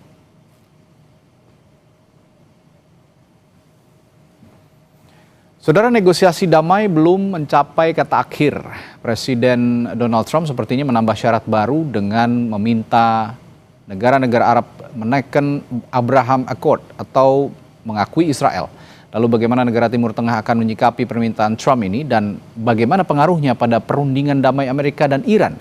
Kita bahas bersama pakar hukum internasional Profesor Hikmahanto Juwana dan pengamat Timur Tengah Pak Mahfudz Siddiq. Selamat malam Prof. Hik dan Pak Mahfudz. Selamat malam, Mas Radit. Ya, saya ke Prof. Hik dulu deh. Prof. Hik, ini koreksi kalau saya salah ya, dalam perspektif hukum internasional kan ada yang namanya atau prinsip ya, Pacta Sunt Servanda atau kedaulatan negara ya, Pacta Sunt Servanda ini. Nah, kira-kira dengan adanya Abraham Accord ini melanggar prinsip itu nggak sih, Prof? Oke, pertama ya Pacta Sunt Servanda itu konsep di mana kalau ada perjanjian, maka para pihak yang membuat perjanjian itu harus menghormati. Ya. Nah, sebenarnya Arab Saudi dan beberapa negara itu masih belum menandatangani Abraham Accord. Tetapi mereka sekarang dalam posisi untuk dipaksa oleh Donald Trump menandatangani Abraham Accord. Nah, kalau ditanya apakah ini bertentangan dengan kedaulatan, ya bertentangan dengan kedaulatan. Ya, karena harusnya yang menentukan sebuah negara menandatangani suatu perjanjian dengan negara lain itu bukan desakan atau perintah dari negara lain gitu ya, tetapi harus rakyatnya, pemerintahnya untuk mau menandatangani itu. Ini yang juga kita punya masalah dengan ART ya, Agreement on Reciprocal Trade, karena di poin 225 itu mengatakan bahwa Indonesia kita dipaksa untuk meratifikasi sejumlah perjanjian internasional oleh Amerika Serikat. Nah, ini kelakuan dari Amerika Serikat. Yang saya khawatirkan hari ini boleh negara-negara di Teluk, kemudian juga mungkin Pakistan juga akan diminta oleh Trump. Bukannya tidak mungkin loh, Indonesia juga kita diminta untuk menandatangani Abraham Accord sebelum Palestina kita belum merdeka. Nah, Pak Mahfud lah yang banyak bicara mengenai masalah ini. Tetapi kalau menurut saya, apa relevansinya orang ini kesepakatan antara Amerika Serikat dengan Iran untuk kok tiba-tiba mengikut sertakan negara-negara lain. Nah, saya tidak tahu ya bagaimana nanti bargaining chip dari Amerika Serikat terhadap misalnya Arab Saudi, yang Arab Saudi ini awalnya tadinya sudah mau menaikkan Abraham Accord itu sebelum terjadi peristiwa penyerangan Hamas penyerangan Hamas ke Israel, lalu Israel membalas sampai kemudian 70.000 orang meninggal. Nah, ini yang Arab Saudi masih belum mau sebenarnya ya, karena masalah itu. Karena bagi negara-negara yang diminta oleh Trump untuk menandatangani Abraham Accord, mereka mengatakan bahwa kami belum mau menormalisasi hubungan dengan Israel sebelum jelas solusi bagi Palestina. Karena mereka minta state solution.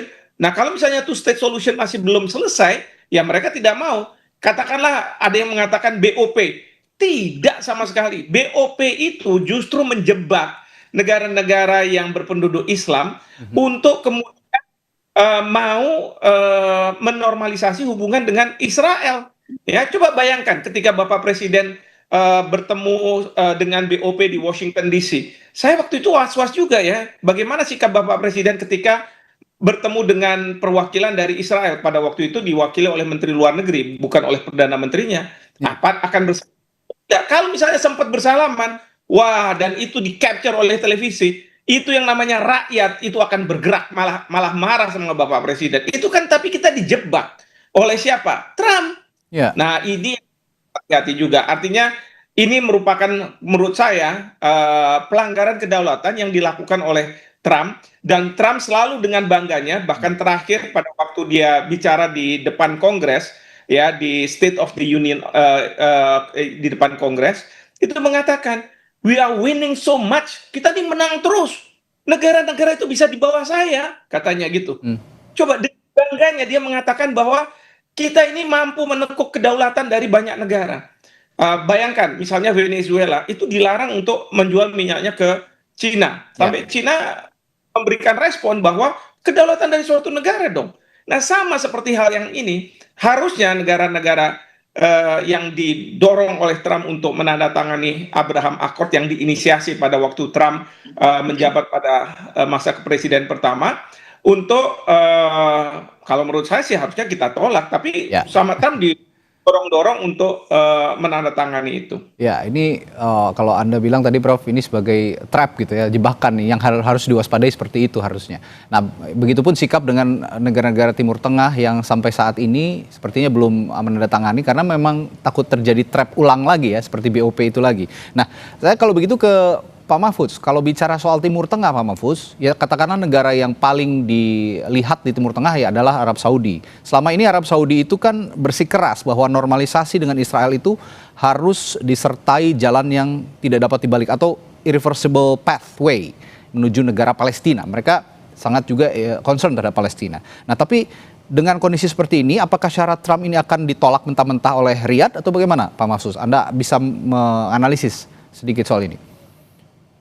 Iya, syarat baru yang diajukan oleh Trump setelah sehari sebelumnya dia menyatakan optimisme bahwa perundingan ini akan segera sampai di ujung untuk ditandatangani bersama, ini memberikan tanda satu hal yang pasti bahwa dalam satu hari kemarin ada tekanan yang sangat-sangat kuat dari dua pihak. Yang pertama adalah dari Israel melalui Netanyahu tentunya ke Trump, dan yang kedua dari elit di lingkaran terdekat Trump, yang kalau kita lihat ada 4 senator utama yang sangat dekat dengan Trump, ini kan mulai bersuara keras menentang rencana perdamaian itu. Nah, kalau kemudian tekanan terhadap Trump ini menghasilkan perubahan sikap bahwa Trump menuntut agar negara-negara Timur Tengah, negara-negara Teluk ini menandatangani Abraham Accord, khususnya di negara-negara selain Emirat dan Bahrain, ini merupakan pandangan Trump yang melihat bahwa negara-negara Teluk punya kelemahan ketika mereka punya kebutuhan untuk segera mengakhiri perang di kawasan tersebut. Nah, kelemahan inilah yang dipakai dengan menekan agar mereka menandatangani Abraham Accord. Nah, kalau menurut saya, situasi ini situasi yang jauh lebih sulit bagi negara-negara di Teluk untuk menyetujui Abraham Accord ketimbang masa-masa sebelumnya. Tadi Prof. Hikmahanto sudah mengatakan Saudi misalnya mundur. Dan alasan Saudi mundur untuk menandatangani Abraham Accord adalah ketika Israel melakukan genosida di Gaza. Dan ada resistensi publik yang sangat kuat di Saudi, yang ini kemudian membuat pemerintah Saudi mundur saat itu. Nah, setelah peristiwa Gaza, lalu ada peristiwa serangan Israel ke Iran yang melibatkan Amerika. Kemudian di Lebanon Selatan, gencatan senjata, Israel sudah membunuh 3.500 lebih warga sipil di Lebanon Selatan. Jadi menurut saya situasi ini situasi yang semakin sulit bagi negara-negara Teluk untuk maju menandatangani Abraham Accord sekeras apapun tekanan dari Trump. Karena kalau itu dilakukan, maka ada harga politik yang sangat besar yang harus dibayar negara-negara Teluk ketika misalnya perang ini belum akan selesai dalam waktu cepat, yaitu perlawanan politik dari masyarakat terhadap rezim pemerintahan di sana. Saya kira itu Mas Radhi. Baik. Nah, saya kembali ke Amerika Serikat, ke Prof gitu ya. Ini seolah Abraham Accord ini dari Donald Trump seolah menjadi mandatori ketika dirinya ingin atau Amerika Serikat ingin melakukan perundingan ya, negosiasi dengan Iran, menyikapi soal konflik yang terjadi antara Amerika Serikat dan juga Iran. Nah, tapi tentu tadi seperti Prof bilang juga ini ada tekanan dari Israel begitu. Ini apakah tanda-tanda Israel juga insecure terhadap situasi saat ini, situasi perang antara Amerika Serikat, Iran dan juga Israel, Prof? Oh iya, kalau dari Israel pasti ada perasaan insecure karena ternyata Iran itu mampu untuk menahan serangan-serangan dari Israel dan kemudian Amerika Serikat ya. Jadi dia tahu jangan sampai negara-negara di Timur Tengah, di berbagai negara lah, untuk punya terinspirasi dengan apa yang terjadi di Iran, bahwa mereka tanda kutip bisa menyerang Israel, bahkan kemudian mereka bisa bertahan. Tentu kalau kita bicara soal Iran, bukan Iran yang melakukan serangan ke Amerika Serikat ataupun Israel, justru lah mereka-mereka ini yang menyerang ke Iran. Mereka ingin sebenarnya memberi pelajaran kepada negara-negara di Timur Tengah begitu ya, ataupun di berbagai negara, jangan sekali-sekali Anda bermain dengan Israel karena kita mampu melumpuhkan Anda. Dan ini tidak terbukti untuk Iran. Nah, oleh karena itu kemungkinan besar memang Presiden Trump ada dua kemungkinan lah dia memberikan syarat baru ini. Apakah ini sebagai exit strateginya untuk mengatakan kepada publiknya di Amerika Serikat bahwa kita menang dengan membuat Timur Tengah itu lebih damai, lebih aman. Terus gitu. Itu karena usaha saya walaupun dengan kekuatan militer. Tapi satu lagi adalah ini upaya yang mungkin sejak awal dia tahu bahwa negara-negara ini tidak akan mau menandatangani, sehingga apa? Dia akan mengatakan peace deal-nya itu tidak akan terjadi karena tidak support gitu ya. Jadi ada alibi begitu ya, Prof ya? Ya, jadi ada alibi, betul. Jadi ada alibi. Oke, ada alibi ketika proses perundingan perdamaian ini nanti ujungnya gagal, ya buktinya karena negara-negara Timur Tengah tidak mau menyepakati Abraham Accord ini. Tapi saya juga ingin bertanya ke Pak Mahfuz seperti ini, jangan-jangan juga Israel melakukan pressure terhadap Amerika Serikat ini karena melihat juga sebenarnya mulai ada titik temu antara Amerika Serikat dan Iran untuk mencapai perundingan, Pak Mahfuz. Apa begitu? Ya, kalau kita lihat Trump ini sudah tidak punya jalan untuk melanjutkan perang. Satu, secara domestik, dukungan terhadap langkah perang ini semakin surut, ya, dan bahkan Kongres juga sudah ada di ambang pintu untuk melakukan veto penghentian perang ini. Yang kedua, kalau kita lihat negara-negara di Timur Tengah, negara-negara di Teluk, memang sudah tidak punya pilihan lain kecuali memaksa Trump untuk berdamai. Dan mereka punya kartu di hadapan Trump, yaitu investasi yang sangat besar dari negara-negara Teluk di Amerika sekarang ini. Dan itu yang sangat diperhitungkan oleh Trump. Tetapi bagi Israel, dia juga cuma punya satu pilihan, melanjutkan perang dan mencegah dengan cara apapun agar tidak terjadi perdamaian untuk menghentikan perang ini. Karena begitu perang ini misalnya dihentikan dengan kesepakatan damai antara Iran dan Amerika, maka ini menjadi bom waktu yang ada di depan mata bagi Netanyahu, dan bukan hanya itu, juga bagi Israel sebagai satu entitas politik. Jadi menurut saya memang Israel akan melakukan apapun dengan cara sekasar apapun untuk mencegah terjadinya perdamaian ini. Jadi kalau misalnya nanti di ujung tidak tercapai perdamaian, maka yang harus disalahkan dan biang kerok dari gagalnya kesepakatan damai ini adalah Israel. Oke. Nah, saya balik ke hukum internasional, Prof. Saya ingin bertanya soal implikasinya terhadap hukum internasional jika negara-negara di Arab ini menolak syarat ini. Apakah bisa memicu sengketa di PBB atau Mahkamah Internasional, Prof? Ya, kalau misalnya sengketa di Mahkamah Internasional itu prinsipnya negara yang bersengketa itu harus sepakat pergi ke Mahkamah Internasional. Nah, kalau misalnya masalah seperti ini, saya rasa mereka tidak akan pergi ke Mahkamah Internasional. Tapi masalah yang harus diselesaikan secara diplomasi, ya, tentu dari pihak Arab Saudi atau negara-negara lain yang dipaksa oleh Trump untuk menandatangani Abraham Accord ini akan mempertanyakan. Karena apa? Mereka juga harus mempertanggungjawabkan ke konstituen mereka, ya. Konstituen mereka belum tentu mau gitu. Nah, ini yang jadi permasalahan. Kita di Indonesia juga kayak begitu. Pemerintah boleh misalnya didikte oleh Amerika Serikat dan lain sebagainya. Tetapi sebagai sebuah negara yang demokratis, itu kan ada konstituennya. Konstituen kita kalau misalnya tidak setuju dengan tindakan yang dilakukan oleh pemerintah, ya tinggal tunggu saja pada masa pemilu mungkin ya akan selesai. Dan ini nggak sustain. Nah, inilah yang tidak ada mungkin dalam pemikiran Trump gitu ya, karena Trump sendiri walaupun dia mengatakan bahwa saya ini demokratis, tapi sangat otoriter gitu ya. Absolutisme itu yang ada di kepala Trump itu. Oke. Kembali ke Abraham Accord, Pak Mahfuz. Kalau tadi kita bicara Arab Saudi sebagai negara yang paling dipandang lah ya di Gulf State gitu, di Teluk ataupun di Timur Tengah. Tapi saya melihat juga ada kepentingan Amerika Serikat terhadap Qatar dan Pakistan ketika memunculkan Abraham Accord ini. Nah, kira-kira mengapa Donald Trump ini punya desakan khusus terhadap negara seperti Qatar dan Pakistan? Apakah ada kepentingan strategis di balik itu menurut Anda, Pak Mahfuz? Ya, kalau kita lihat Qatar ini sebenarnya pemain kunci dalam proses perundingan menuju kesepakatan damai ya. Dan Pakistan itu sebenarnya lebih peran sebagai venue, sebagai tempat di mana perundingan itu secara formal nanti akan dilakukan. Tetapi kalau kita dalami sebenarnya Qatar lah yang memainkan peran paling signifikan, paling leading di dalam proses perdamaian ini. Kenapa? Karena karena Qatar ini mewakili kepentingan negara-negara Teluk yang sudah mengkalkulasi betul. Misalnya begini, ada satu analisis yang sangat akurat bahwa kalau Selat Hormuz ini terus ditutup ya atau tertutup sampai September, maka ini akan terjadi krisis yang sangat masif di dalam negeri negara-negara Teluk. Dan bahkan ada satu analisis lebih jauh mengatakan ini bisa membuka pintu bagi kejatuhan rezim di negara-negara Teluk.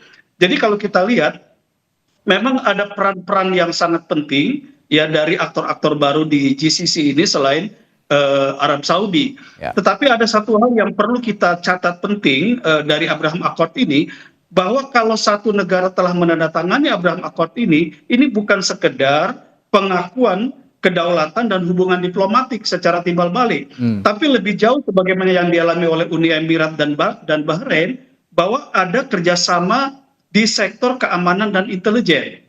Nah, kerjasama di sektor keamanan dan intelijen inilah yang kemudian mengakibatkan Emirat sebagai satu contoh, ya, sebagai pihak yang paling parah menerima hantaman serangan balasan dari rudal Iran dan juga drone Iran. Kenapa? Karena salah satu implementasi kerjasama keamanan dan intelijen itu, Uni Emirat dan Bahrain harus ikut di dalam apa yang disebut Middle East Air Defense, yaitu satu sistem pertahanan udara di bawah komando Amerika Serikat, dan Israel bisa masuk ke dalam sistem koordinasi ini. Sehingga ketika misalnya Israel menyerang Iran, maka Iran berdalih bahwa Emirat telah menggunakan infrastrukturnya untuk membantu Israel melakukan serangan ke Iran. Makanya kemudian Emirat yang menjadi korban paling dahsyat ya kerugiannya dari perang ini. Itu akibat dari penandatanganan Abraham Accord, dan ini pasti dibaca betul oleh negara semacam Qatar dan juga Saudi. Oke, tapi alih-alih memberi iming-iming soal pertahanan di ataupun pertahanan keamanan di Timur Tengah dan juga politik di Timur Tengah, kondusivitas politik di Timur Tengah, ada iming-iming yang dimanfaatkan oleh Donald Trump sebagai pedagang juga selain sebagai politisi begitu ya. Prof saya bertanya kepada Prof, bagaimana iming-iming kedikdayaan ekonomi yang akan terjadi di Timur Tengah sepertinya kata Donald Trump begitu ketika Abraham Accord ini bisa disepakati. Anda melihat ini juga aji mumpungnya Donald Trump sebagai seorang pedagang atau bagaimana? Ya bisa jadi seperti itu, ada aspek itu ya. Jadi Trump ini karena berlatar belakang pelaku bisnis dan dia masih terus membawa DNA sebagai pelaku bisnis, itu yang kan pendekatan-pendekatan hubungan internasional itu bisa-bisa ujung-ujungnya ada di situ. Dia juga mengatakan bahwa suatu hari nanti bukannya tidak mungkin Iran akan masuk sebagai anggota, dan kalau misalnya itu terjadi, mereka tentu bilang bahwa tidak akan lagi ada konflik-konflik di Timur Tengah. Karena apa? Gua bisa menerima Israel sebagai negara di sana, lalu kemudian nanti Gaza dan tepi barat akan menjadi bagian dari Israel. Bahkan kalau misalnya kita lihat pada waktu Jared Kushner mempresentasikan bagaimana masa depan dari Gaza, dia mengatakan 10 tahun dari sekarang, kalau misalnya sudah dilaksanakan peace plan ini, itu Gaza akan seperti Dubai. Nah, kalau misalnya seperti itu, pertanyaan saya, ini rakyat Palestina mau dikemanakan gitu kan? Memang secara konkret pasti menguntungkan, tetapi bagaimana dengan rakyat Palestina yang selama ini meminta agar tanahnya itu diakui sebagai tanah mereka dan diakui kemerdekaan mereka? Nah, yang perhitungan-perhitungan bisnis ini yang kadangkala ada di kepala Trump atau teman-temannya itu, sehingga kita tidak bisa percaya betul ya dengan apa yang disampaikan. Misalnya saja soal Selat Hormuz, buka tutup, itu kan harga minyak dunia, dan itu dia bisa sampaikan ke temannya, udah saatnya kamu melakukan ini, melakukan itu supaya dapat untung. Itu di Serikat sendiri banyak pengamat yang mengatakan seperti itu. Nah, itu yang kita harus waspadai tentunya ya. Baik. Ya, seperti kata Pak Mahfuz tadi, sebenarnya ya biang keroknya adalah Israel. Jadi kuncinya dari Israel, ketika Israel masih berulah ya sulit sekali sepertinya kesepakatan ataupun perundingan bisa disepakati bersama antara Iran dan Amerika Serikat ya. Semoga, saya juga belum tahu ya ada mekanisme apa lagi yang bisa ditempuh oleh negara-negara di dunia, terutama yang kuat begitu ya, untuk memberikan pressure terhadap Israel. Ya, sedikit singkat saja Pak Mahfud karena akan saya tutup. Ya, satu hal yang menarik dari Iran selalu waspada dan curiga terhadap Trump karena dia bisa berubah dalam waktu yang cepat dalam setiap keputusannya. Dan perubahan sikap Trump itu ternyata sangat dipengaruhi oleh posisi Israel. Jadi saya kira pesan bagi semua kepala negara dimanapun termasuk di Indonesia, jangan gampang percaya dengan Trump, dan kalau bikin kesepakatan dengan Trump harus siapkan jalan keluarnya. Ya, karena bisa berubah sewaktu-waktu. Siapkan jalan keluarnya dan bagaimana langkah Israel selanjutnya, karena itu mempengaruhi tadi langkah Amerika Serikat dan Donald Trump. Baik, terima kasih Pak Mahfuz Siddiq, pengamat Timur Tengah dan juga pakar hukum internasional dari Universitas Indonesia, Profesor Hikmahanto Juwana telah memberikan perspektifnya di Sapa Indonesia Malam. Sampai jumpa lagi, selamat malam Bapak-Bapak. Saudara, jemaah haji dari seluruh dunia melaksanakan wukuf di Padang Arafah di Arab Saudi. Kami punya informasinya sesaat lagi.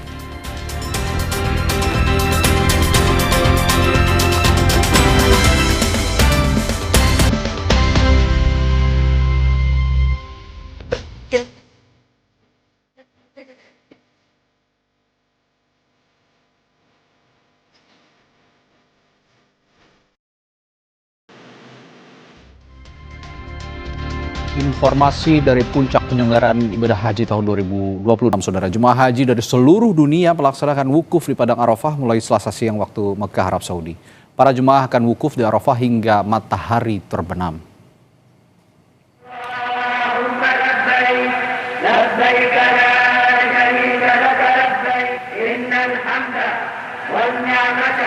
Hampir 2 juta jemaah haji melaksanakan wukuf di Padang Arafah tahun ini. Para jemaah menggunakan ihram, berniat haji dan melakukan segala syarat dan larangan haji. Jemaah mengisi waktu wukuf dengan berdoa, berzikir dan melakukan ibadah wajib lainnya. Kementerian Haji dan Umroh meminta jemaah haji Indonesia tetap menjaga kesehatan dan minum air yang cukup sebab suhu di Arafah kini mencapai 45 derajat Celcius.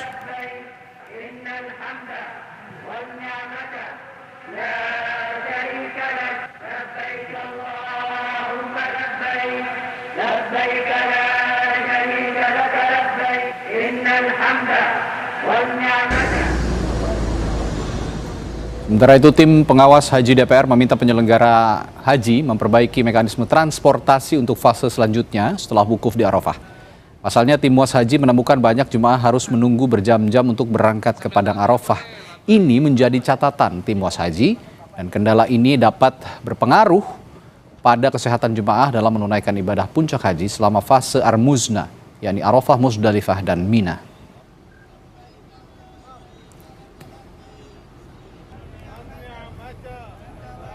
Karena kurangnya koordinasi, jamaah ada yang sudah turun dari mulai jam 6, tapi mereka baru berangkat jam 10.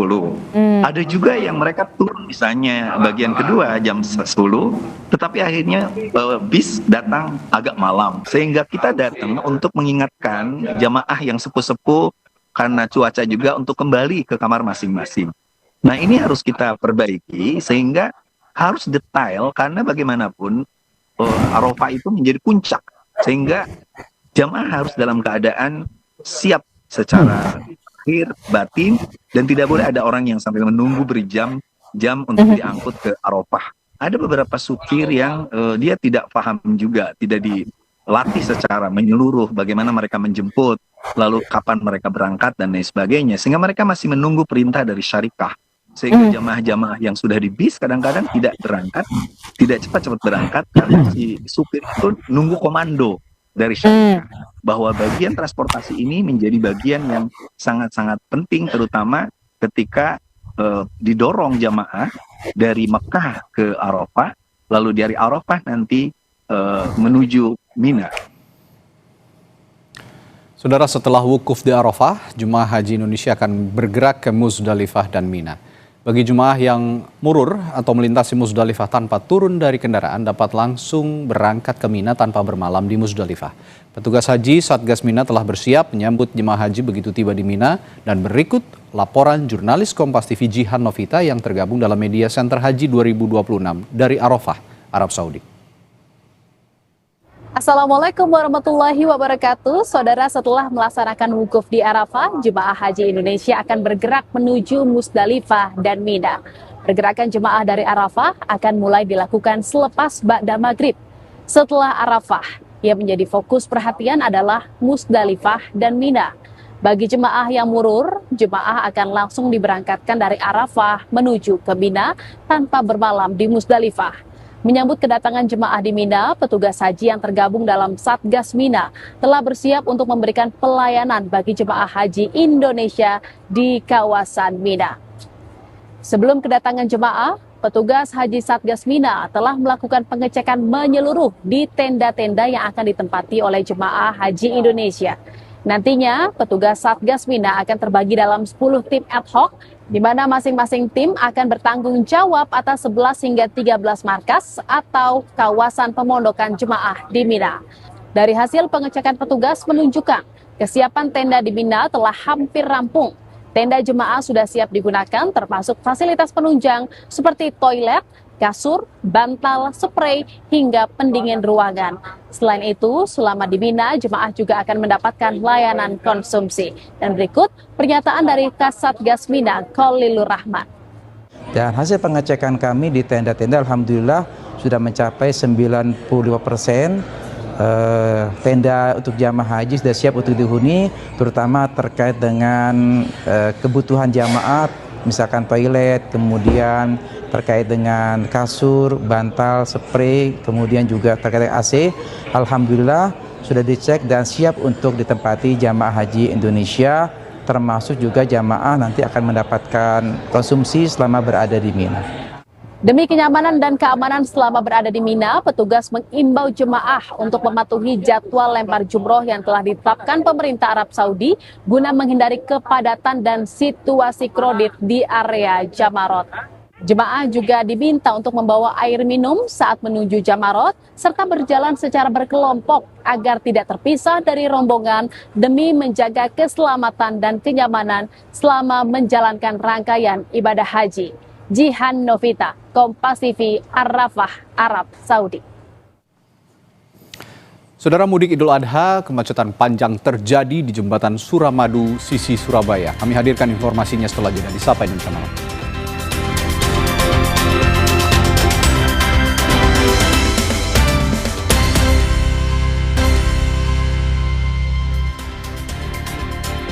Saudara, kemacetan panjang terjadi di Jembatan Suramadu, sisi Surabaya saat arus mudik Hari Raya Idul Adha Selasa sore. Antrean kendaraan khususnya roda 2 mengular hingga 1 km dari pintu masuk Suramadu. Untuk mengurai kemacetan, Polres Pelabuhan Tanjung Perak Surabaya membuka tutup jalur roda 4 untuk bisa dilalui kendaraan roda 2. Polisi menyebut diperkirakan lebih dari 10.000 kendaraan roda 2 melintasi Jembatan Suramadu dari Surabaya ke Pulau Madura. Jumlah kendaraan ini meningkat sekitar 500% dibandingkan hari biasa.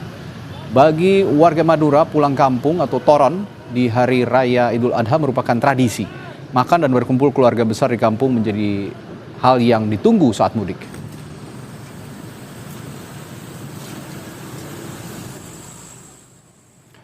Saudara, Presiden Prabowo Subianto menyiapkan 1.098 sapi kurban untuk Hari Raya Idul Adha 1447 Hijriah. Anggaran kurban senilai lebih dari 100 miliar diambil dari pos bantuan kemasyarakatan Presiden pada APBN.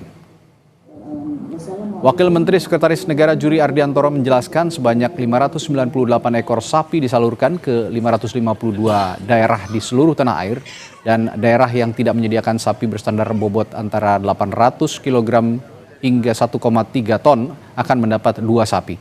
500 ekor sapi kurban lainnya disebar melalui lembaga pendidikan, pondok pesantren, dan tokoh masyarakat yang dipercayakan. Juri menyebut pengadaan lebih dari 1.000 ekor sapi ini dilakukan bersama Kementerian Pertanian, dinas terkait, serta asosiasi. Ia memastikan seluruh hewan kurban Presiden dalam keadaan sehat dan sesuai syariat. Hari Raya Idul Adha 1447 Hijriah ini, Bapak Presiden berkenan menyerahkan sebanyak 1098 ekor sapi kurban yang akan dibagikan kepada pertama seluruh provinsi, seluruh kabupaten, dan seluruh kota madya. Bukan saja bobotnya memang berat, di atas 800 kg, tapi juga sapi yang secara kesehatan sudah memiliki sertifikat atau surat keterangan kesehatan hewan. Jadi sapi-sapi sehat. Sementara itu, Wakil Presiden Gibran Rakabuming menyumbang 1 ekor sapi seberat 916 kg ke Badan Amil Zakat Nasional. Sekretariat Wakil Presiden mewakili serah terima sapi jenis simental ini kepada Basnas. Setelah disembelih, daging sapi akan dibagikan kepada warga di Tangerang.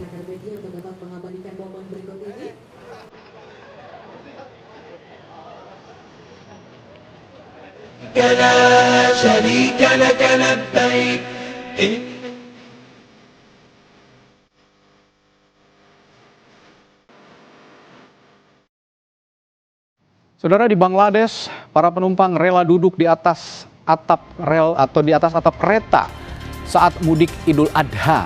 Kami hadirkan informasinya setelah jeda.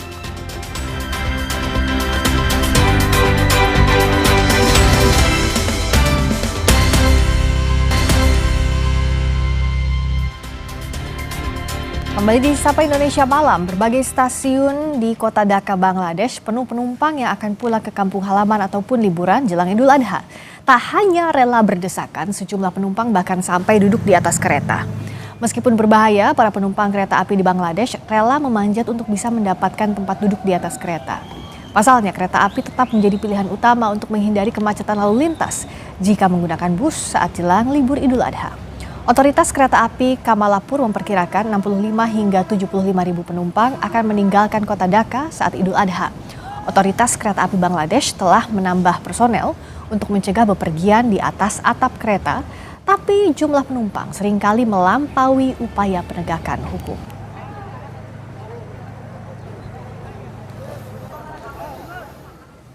Saudara, terima kasih Anda telah menyaksikan Sapa Indonesia Malam. Perbaharui terus informasi Anda di Kompas TV dengan 3 botol air mineral 700 ml yang setara dengan 2 liter air untuk 1 hari penuh kesejukan.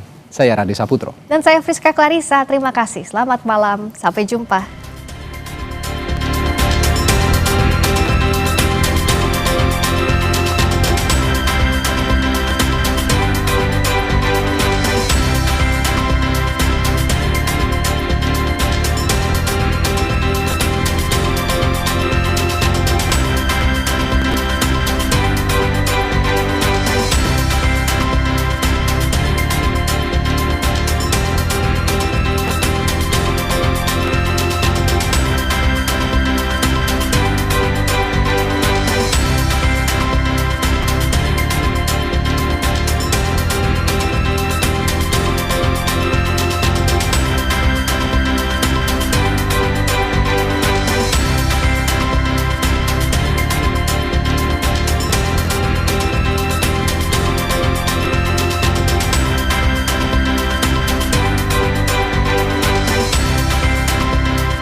Terima kasih Anda telah menyaksikan Sapa Indonesia Malam, didukung oleh